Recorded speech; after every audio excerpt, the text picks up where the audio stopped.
Nagtanong po si Ma'am Ruby, pwede po ba siya iparent? Yes, Ma'am Ruby, pwede po natin siya iparent. Depende po sa inyo kung bed space, monthly rental, or Airbnb. So for only 10,000 to 25,000 lang po yung ilalabas nyo.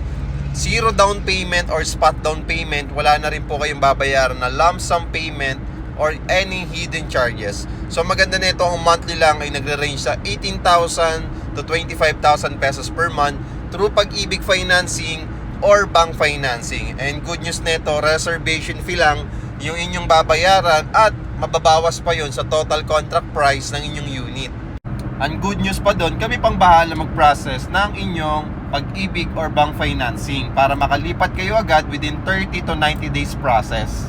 So kung interested po kayo, Ma'am Ruby, na makapag-avail dito ng property, pwede po tayo magpa-pre-approval. Magsisend po muna kayo ng requirements sa akin para ma-check po natin kung qualified po ba tayo dito sa 2-bedroom unit na ready for occupancy na pwede nang malipatan agad within 30 to 90 days process.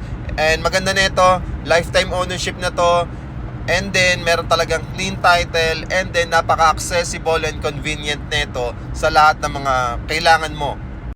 Follow me and message me, Ma'am Ruby, at huwag niyo pong kalimutan na mag-heart sa video. Maraming salamat. God bless and see you soon.